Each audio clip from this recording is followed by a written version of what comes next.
Hello, welcome to this week's episode of Get the Fork Out. This week we have Efrem Leigh on the podcast to talk about specifically the ship's cook certificate and whether you need it or not. This is a one-stop shop for information on what you need and different scenarios, because we're not all from the same country. We don't all work for the same flag state, so we have different kind of setups. We go over that.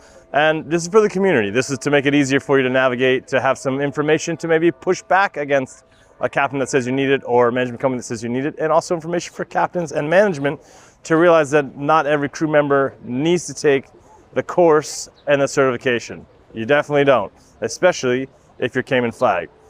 I hope you enjoy this episode of Get the Fork Out. Get the fork out.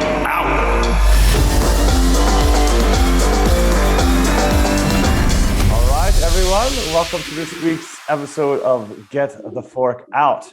I'm very excited to share with you my guest today, Efrem Leigh. He's been a consultant for yachtchefs.com since 2006. He has been, he'll get into his story, but basically he's been a kind of a champion for chefs and helped steer me through parts of my career and in terms of yacht chef jobs, but also the ship's cook certificate. And that is what we're going to hit on today. Efrem, welcome. Hey, hi, how are you doing? Glad to be here. Excellent. I'm happy to have you. Thanks, man. It's been a while, but we finally got together. Yes. And where are you?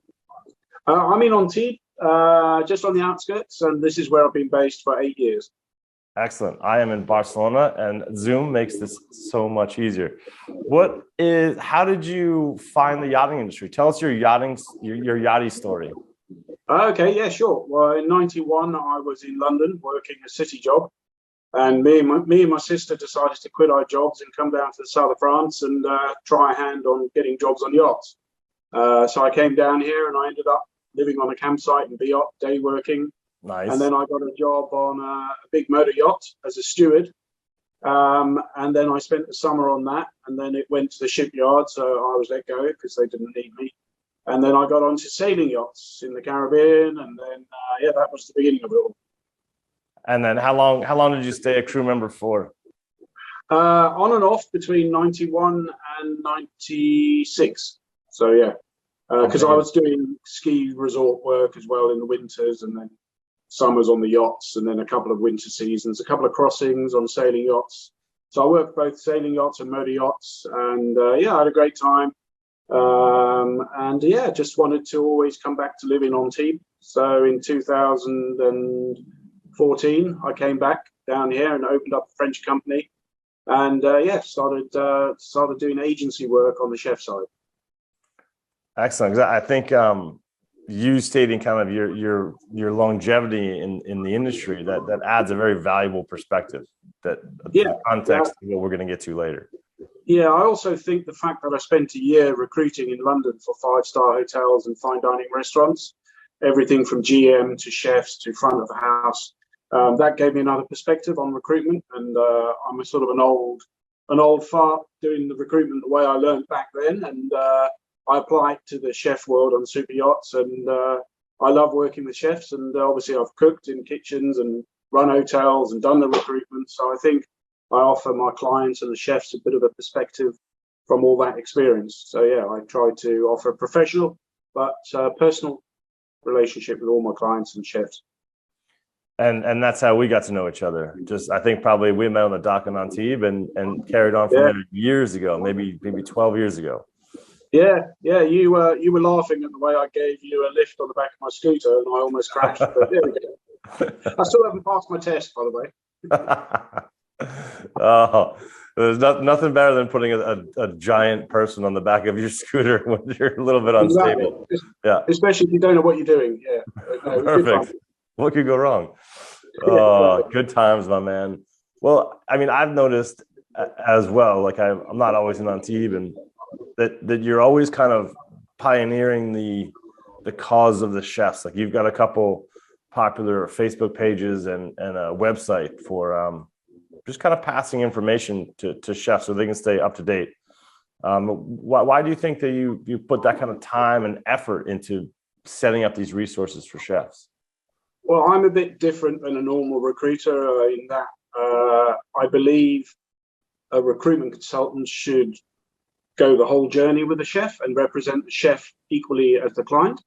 So I've always believed in offering information to chefs about, how to get into yachting. I've always spent time with new entrants to the industry, helping them, pointing them in the right direction. Whether they want to listen to it is another thing.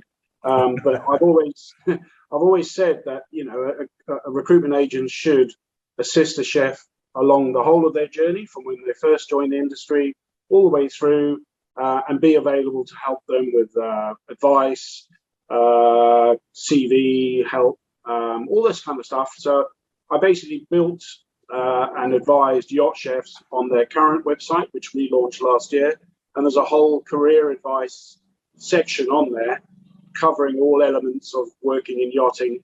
And one of those elements is the ship's cook certificate, which we'll come to.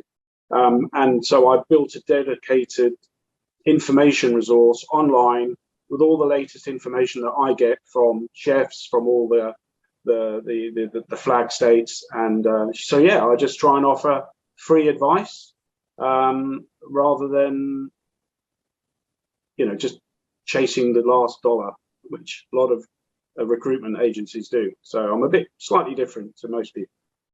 Yeah, I would agree with that. A lot of recruitment agents would never, well, I can't think of any that have spent the kind of resources, and I could be wrong. I'm sure there's one or two, but you've always stuck out, and you've always taken part in public Facebook debates and just kind of clarifying things for people, which is...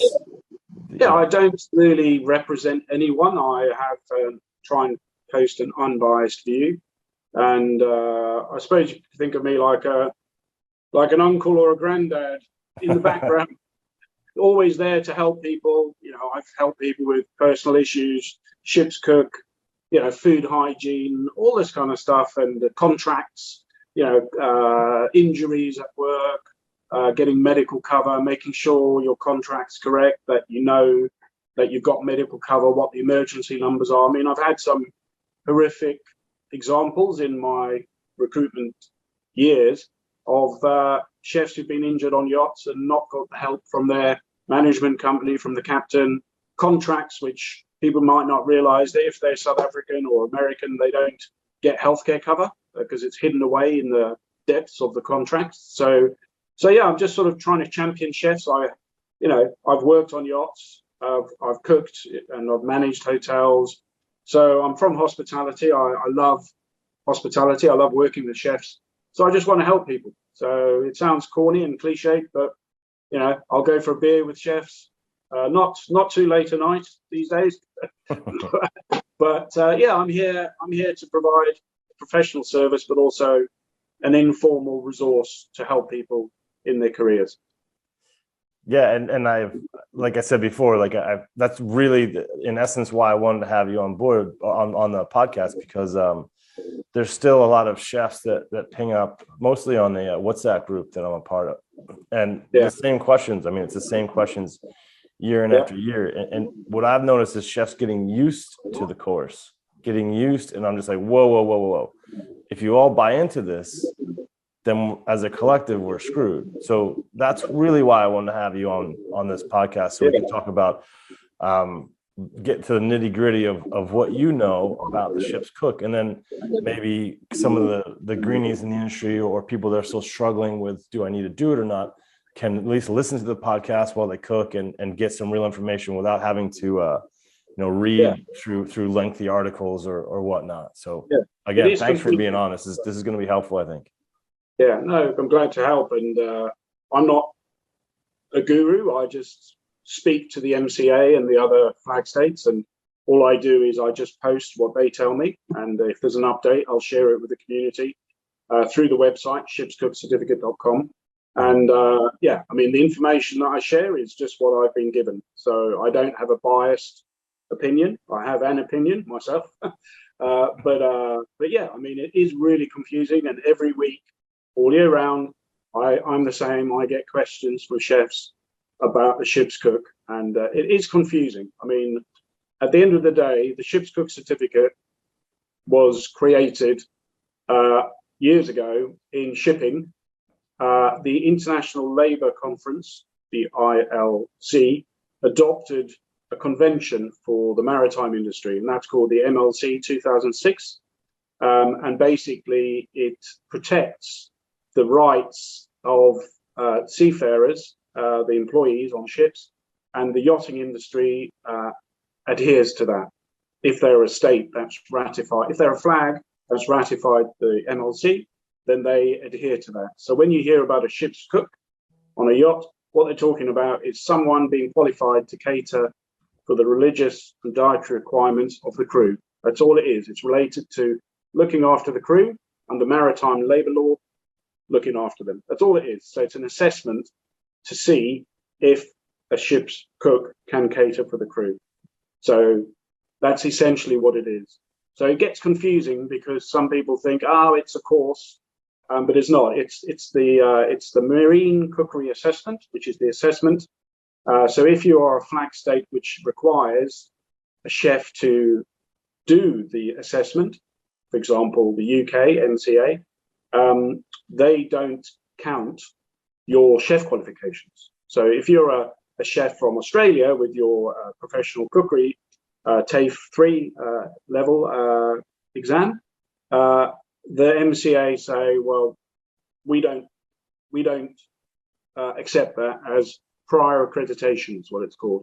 Mm-hmm. So other flag states like the Cayman Islands and the Isle of Man, they will say, well, okay, our view on ship's cooks is if you are a qualified chef and have professional experience and you have a level 3 food hygiene certificate, you can write off to the Cayman Islands directly and get what they call a recognition letter. So you don't actually have to have a ship's cook certificate. So it's really confusing because every flag state is different and every country is different. So my advice to chefs is this: don't listen to what anyone tells you. First of all, if you're a chef from Ireland, contact the Irish Maritime Association. If you're an Aussie, the Australian. If you're Dutch, the Dutch Maritime, etc., etc., and ask them what their rules are on ship's cooks. Now, they might accept your training and qualifications in regards to issuing a ship's cook from their country. So my first advice is always go to the home nation where you're from and ask them about the ship's cook. Because a lot of Dutch chefs, for example, write to the Dutch Maritime and then they get a Dutch ship's cook without doing anything. So excellent. That's, people don't realize this, you don't have to do an assessment. If you want to work on a UK flag vessel, then unfortunately the UK only accept marine cookery assessments done by the 4 centres in the UK, which is in London, in Glasgow, in Aberdeen, and in Newcastle. So the current list of approved UK MCA centres is on the Ship's Cook Certificate website. There are 2 other centres, one in Antibes and one in Fort Lauderdale, which will do a marine cookery assessment for the Cayman Islands. And I think the Marshall Islands accept them, and I think Malta also will accept that assessment. Efrem, can I interrupt you for a second? I got a couple of questions before we get too far past them. So, sure. So for my example, as an American, I just sent my chef qualifications to the Cayman Islands, came back fine, sweet. But say I was an Aussie or a gentleman from Ireland, yes, and I sent to whatever kind of marine qualification that was in said country, would that work on a Cayman flag vessel? Yeah, as long as it wouldn't work on a UK flag vessel. No, the UK is the only ones which want UK issued. As far as I'm aware, that's how it works with the UK flags. They don't accept, for example, if you invested in a Cayman Island assessment and you did the 2.5-day assessment through someone who's offering that, and then you tried to get the UK ship's cook, at the moment, because those other centres outside the UK aren't approved, you wouldn't get the ship's cook. You would only have the letter from that country, so the Caymans. You would only have a Cayman flagged ability to work on Cayman vessels. So, okay. It's really confusing, because so confusing. Every flag's different. Yeah, the Isle of Man is different to what the Caymans want, to what Malta wants, to what St. Vincent and the Grenadines is different. And you have a lot of crew from all over the world trying to figure out how to navigate this very confusing thing. And as they progress in their career and jump onto different flags, and I think that leads into 2 more questions for you. Then they have to kind of like reassess. What percentage of boats would you say are Cayman flagged? And you might not know. I don't know. I don't know, to be honest, but I know it's a good percentage. I mean, I'm assuming there's more Cayman than British flag. Definitely, I would say. In super yachts, I'm talking, not shipping. Yeah. I mean, it is confusing because if you want to do the assessment in MCA approved centre, it is ranging from, I think, about 700 to 1,200 pounds, something like that. It's not cheap. No. But you might not, as I'm saying to you and to chefs, is you might not have to do it. So the big thing is the Cayman is the biggest question I always get is do the Cayman accept UK, or does the UK accept Cayman ship's cook? And at the moment, no. If you're on the UK flagged and you have the Cayman, like your recognition letter, the MCA wouldn't accept it. But I guess also it just depends if you have an audit by the flag state from someone from the Caymans come on your yacht. If you're on a Cayman flag, it depends on that person. If they just see that you have a ship's cook, then maybe they're not interested on that day where it's from. Right. So it's also that. It's the risk. It's like food hygiene, food safety. Cayman flagged vessels actually want a level 3 food hygiene. They want a level 2 chef qualification and a level 3 food safety. I think the food safety is incredible. I mean, I think every crew member, because pretty much every crew member, maybe apart from the engineers, are involved in food to some capacity or another. Well, the kind of the numbers change every year as science changes, and I think that's great. And I really think food hygiene is a certification that is definitely needed. And I have nothing against the kind of the food hygiene, but let's dig into so 2006 when the MLC came out. That's where ship's cook came into effect. But it was actually only adopted in 2013. I think it was August 2013. So that's when it started. And that's when I think 2013-14, when the super yachts or the yachting industry realized they weren't adhering to commercial practices. So I'm talking from the UK MCA, this was. So a company in Antibes approached the UK MCA and said, we will run an assessment. Initially, they said it's going to be like a week or so.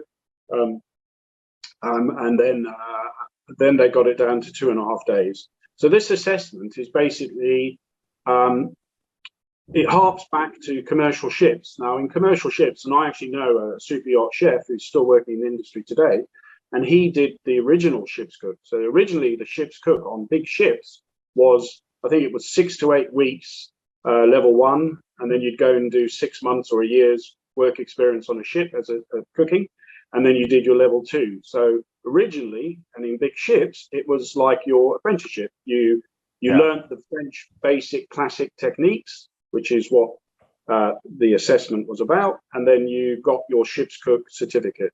So as I say, I know one person in yachting who did that. We know the same guy. yeah, exactly. I think he's in Antibes at the moment, actually, on a yacht.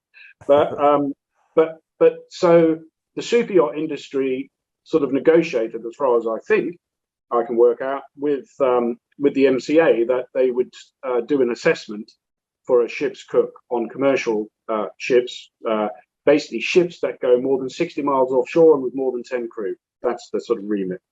Now, and that's the rumor mill as well, whether these entities in Antibes went to the MCA and kind of resurfaced this thing that was very dormant. No, it didn't exist. It didn't exist. So people didn't realize super yachts, yachting. When I worked on yachts, we had no STCW or ENG1, in the 90s. And so obviously it's becoming more professional and more qualification driven. Which, whether it's good or not, I don't know. I mean, but basically, the industry's evolved, and you need these certificates to progress in the yachting. Now, the ship's cook, at the end of the day, it's only qualifying a chef's ability to cater for the religious and dietary requirements of the crew, as well as understanding about marine pollution and this kind of stuff, costing and some other things. But as I've heard from the course, that's not really what it does. And I want to point something out, just an observation, as like, because I've had, you know, 2 significant careers, both on land and then in yachting. Yeah. There's no such qualification in the restaurant industry. It's just learn how to read a resume. And and as a professional chef, at a relatively high level on land, at high level restaurants, to come in and have to be kind of certified through a maritime industry, I'm like, I don't understand the connection here. I do agree that there should be some sort of kind of barrier to prevent people that maybe shouldn't have that job coming in the industry, but I don't think setting up some sort of like financial goalkeeper is the way to help people, maybe not from the West, maybe from countries from the East that don't have sort of the finances to fund this. And I'm going to use it again, like kind of like goaltender of the industry, because I don't think it serves a purpose that it's set out for. I think it's to make money, because this is a course-driven industry. And the more money you can get from yachties, the more money you get from your chef community, the better for some people. Yeah, I can understand what you're saying, but it is also, at the end of the day, it's an assessment. So it's not a course, it's an assessment. So you're not actually, some chefs say they go on it and they learn. Other chefs say that it's exactly what they did in their training. So I think it should more be focused on people who have no professional chef experience or training, rather than everyone. But then, because I can spend 1,200 pounds in a much better way to learn something about food, rather than going to some, place on TV to get tested.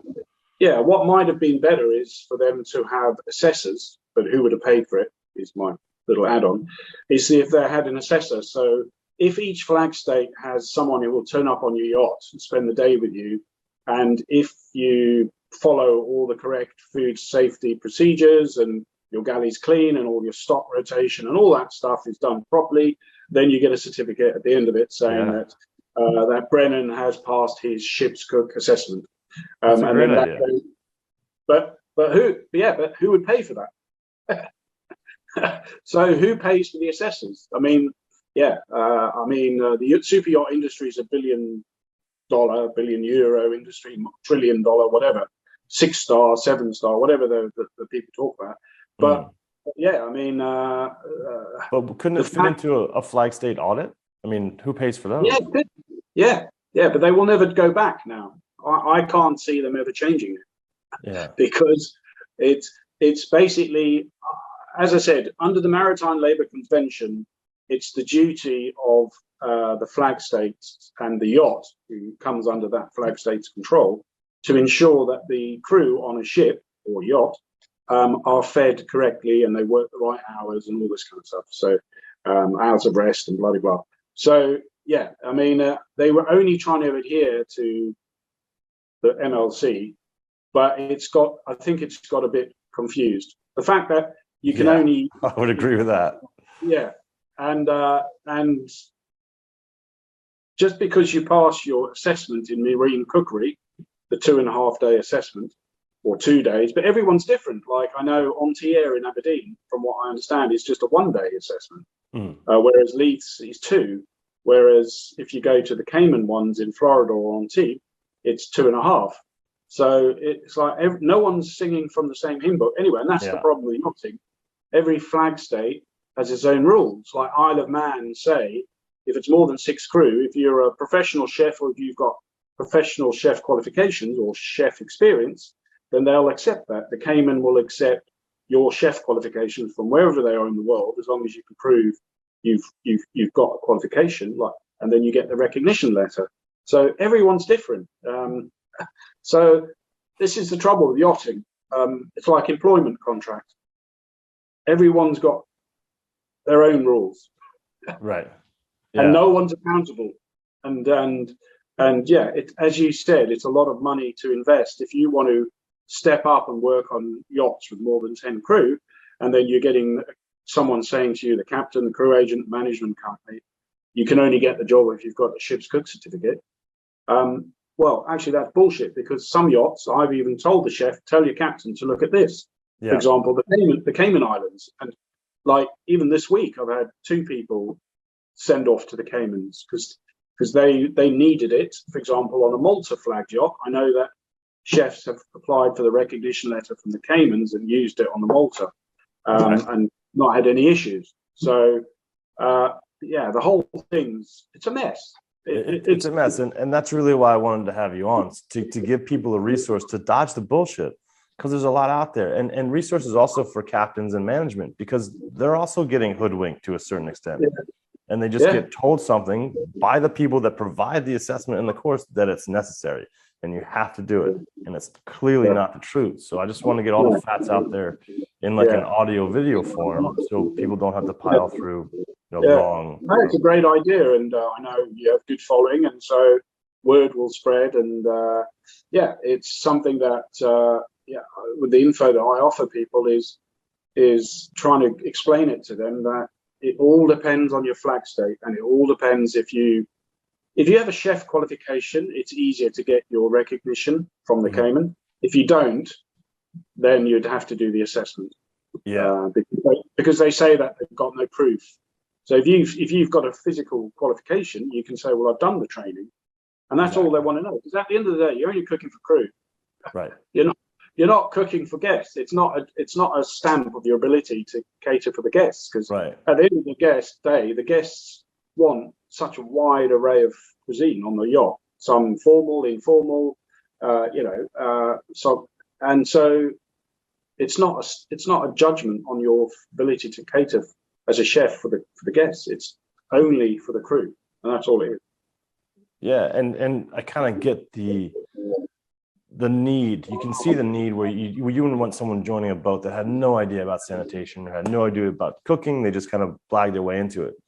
I just don't think this is the right way to keep those people out, because I think it's a severe disadvantage to certain nationalities in this industry that are well deserving to have amazing roles in this industry, yet a $2,000 entry fee on top of all the STCW and ENG1. And another disturbing fact is like, and I see this in the chef group where chefs are like, oh, well, the deckies and the engineers have to take courses. So it's like, no, don't just buy into it because other departments have to take courses. Like, I went to culinary school and I was able to get away with not having a ship's cook certificate for a while because certain flag states will just take that without even giving you an accreditation or whatever certificate they have from Cayman. It's like, oh, you went to culinary school, it's fine. So we're not judging the quality of chefs here. It's just a strange way to meet a requirement that's been around for a long time. Yeah, and that's what I love about yachting is you touched on the nationalities from all around the world, and me too. And when I look at stats on who I work with on the agency side of what I do, I'm working with 25, 26 different nationalities around the world in total, from Asia to Europe to America to South America, and I love the diversity, because food is all about cooking and passion. If you've got that, doesn't matter if you've got a formal training, Michelin-starred background, or whether you're cooking in an old people's home. If you're passionate about feeding people and using fresh, good quality ingredients, whether it's crew or guests, that's what counts for a chef. Agreed. So you're right. Guys and girls from less wealthy environments to have to spend, as you say, about $2,000 once it comes to. Probably more when you include flights, hotel, all that stuff. So it's an expensive investment. But maybe what the industry should have looked at is this assessor thing, and also maybe just said that any chef on 24 meters or above has to have a level 3 food hygiene. So that's massive. You can do that. There's one MCA. It depends. Food hygiene is another subject. Like, is it a UK MCA approved food hygiene course you're going to do, or is it an American, food safe course? Or that is hard. So I mean, it depends. But a level 3 UK MCA approved course, there is one. The Chartered Institute of Environmental Health is on their list as approved, and you can do an online as of COVID level 3 for £150, which is about 9 hours. So I think, it would have been better if they'd looked at food safety as First, a yeah, guide. agreed. But It's more as I important. said, it is confusing. There were more, and there are more assessment centres. There are in the Far East. There are, and chefs don't know whether what they're going to do is going to be accepted, and they need to before they invest. Spend all that money. So my advice is first go to the country where you're from, the maritime organisation. Always contact me and say, look, I'm from, I don't know, Denmark. What help? I'm from Indonesia. What help can I? And I'll try and help you online as far as I can, and then I'll share it with the community on the website.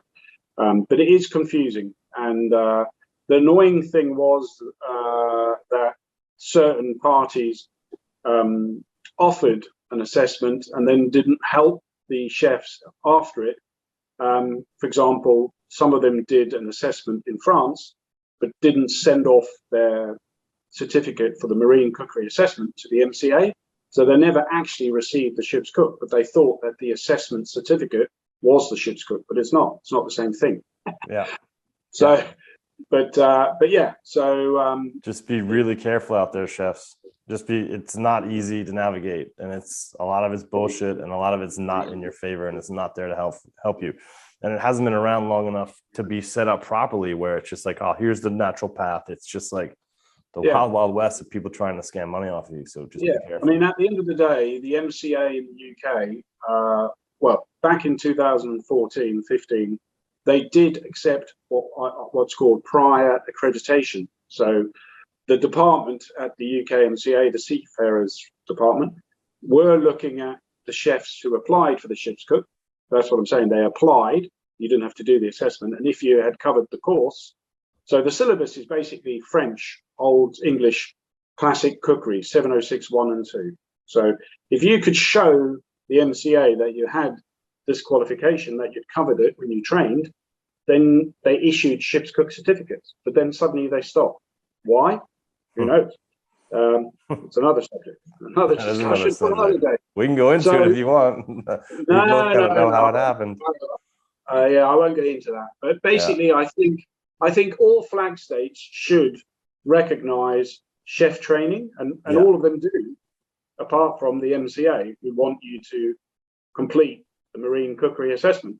I think also the resources of the UK MCA are so depleted, and people have changed, that if a chef from, if a chef from Hungary sends in a certified translated copy of their chef diploma to the UK, how are the UK going to verify it?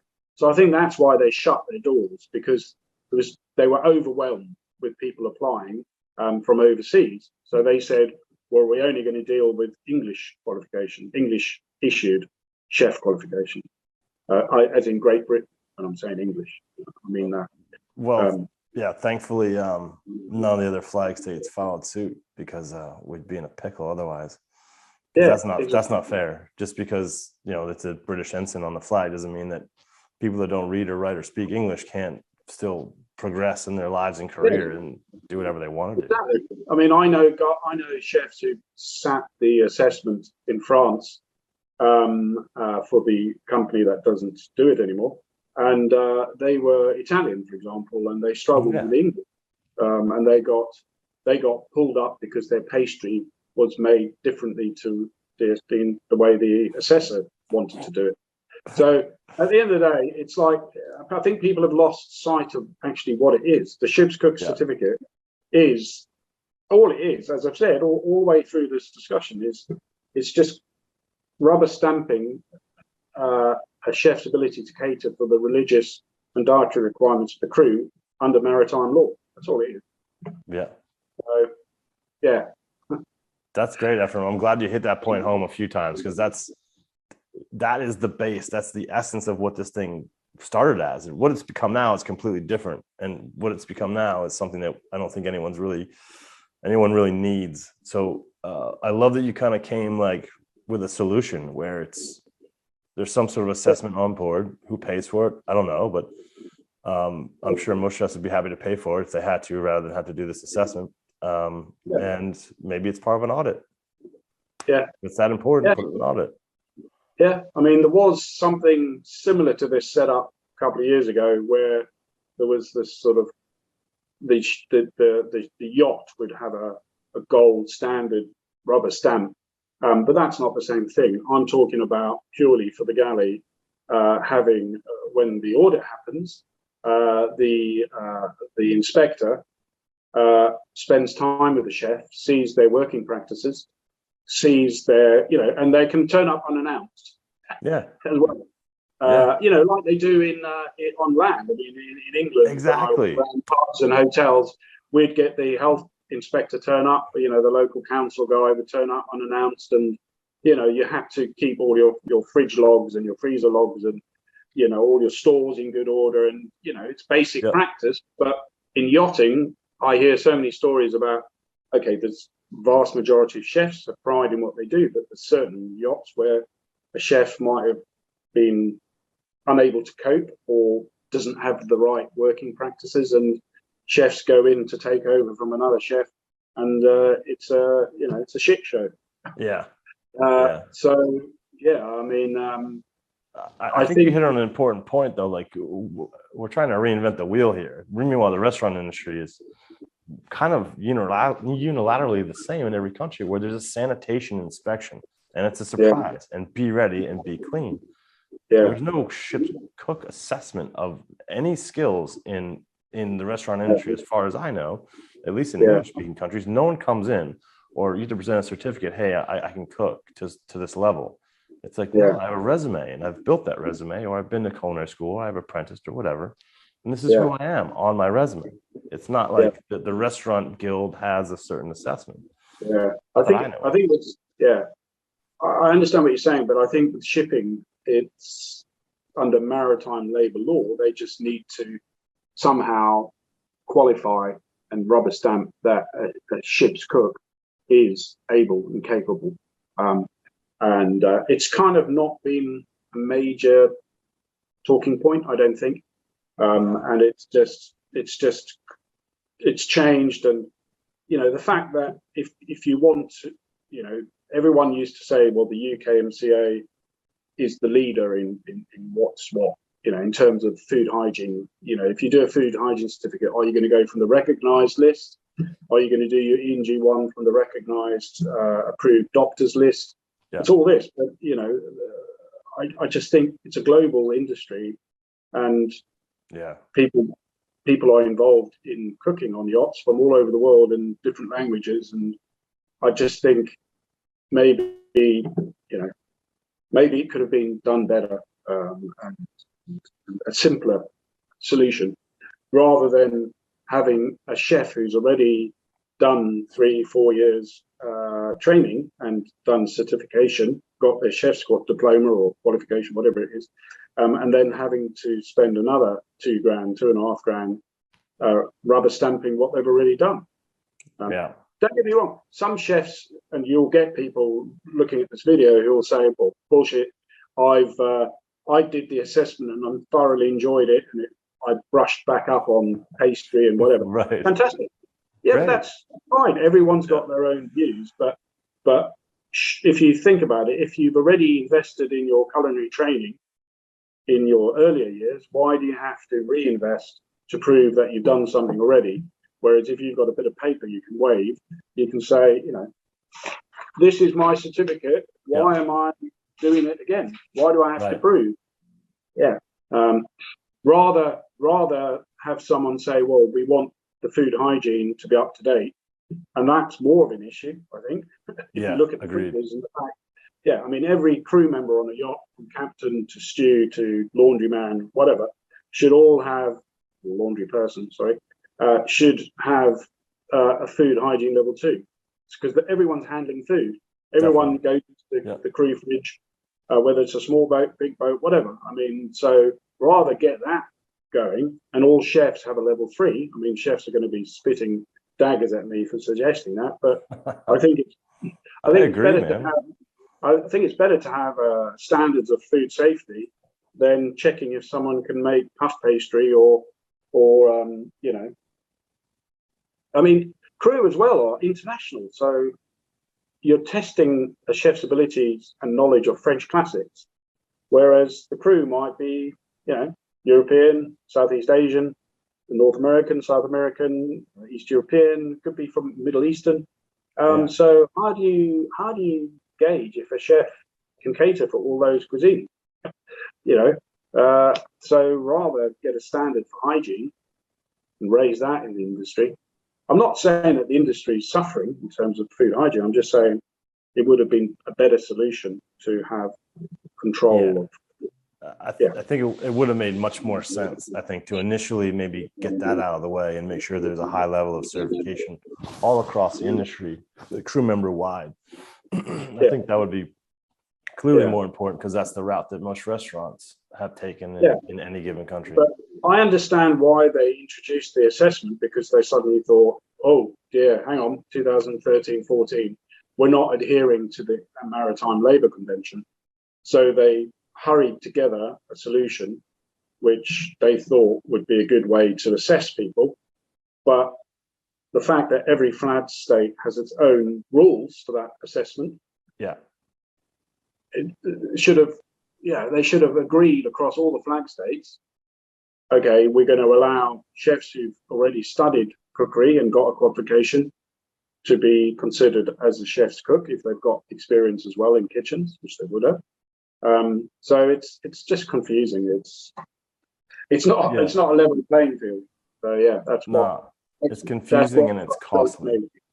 And it's really unnecessary. It feels like whether it's in there or not, great. But I think, like you said, no one's really pushing back against this. It's just like slowly creeping around the industry, and things are changing, and chefs are confused. Even chefs like me that have been doing it a while. But what do the greenies feel like? It must be baffling to look down the barrel of this problem for the first time. Just be like, what the fuck do I do with this?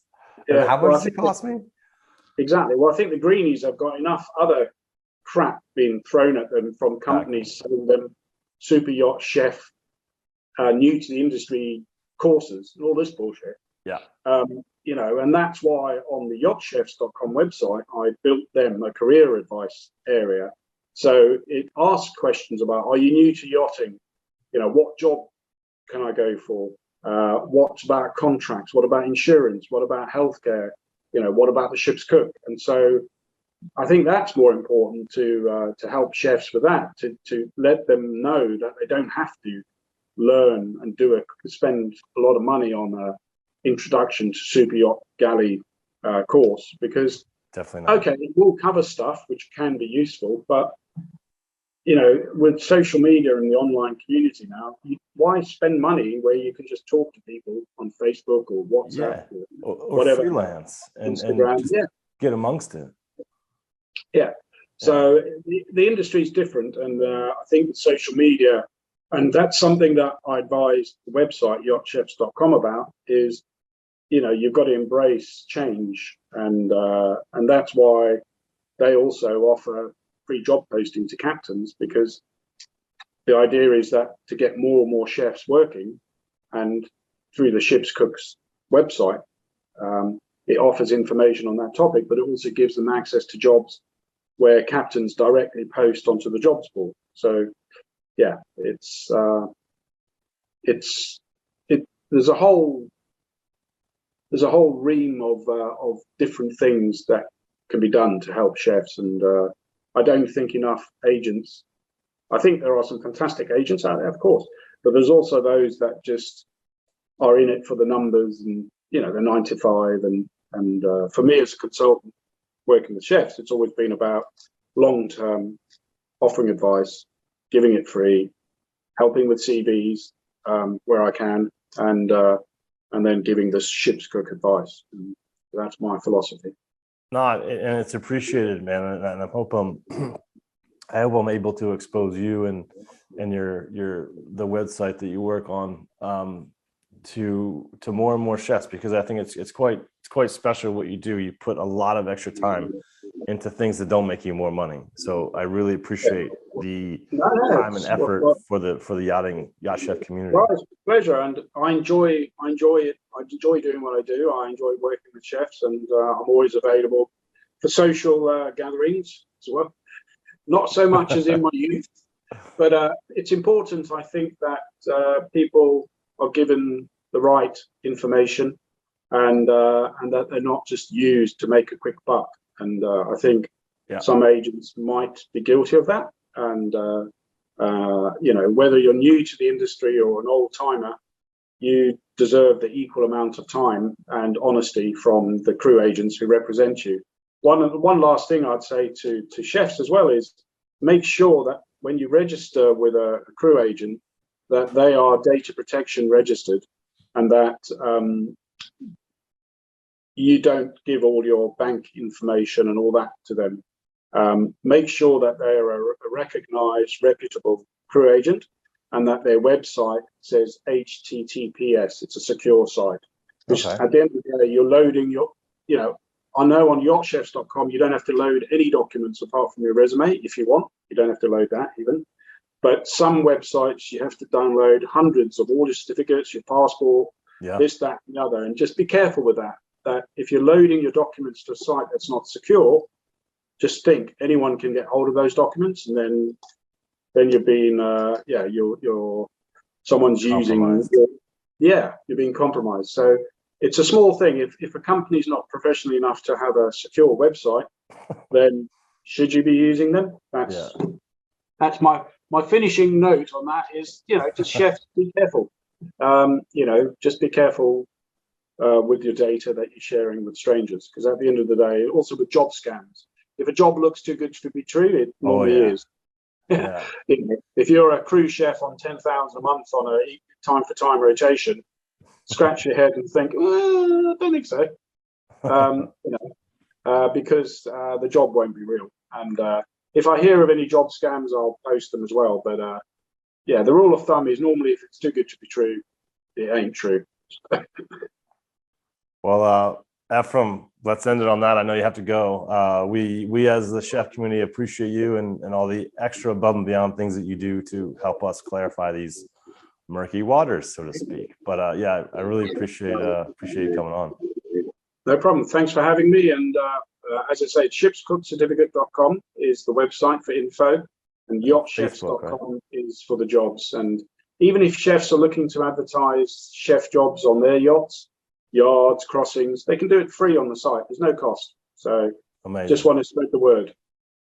All right. Thanks, Efrem. Thanks for coming on Get the Fork Out. We'll see you around, man. Yeah, I'm going to get the fork out of you. See you later. I know you got to go. See you, man. Get the fork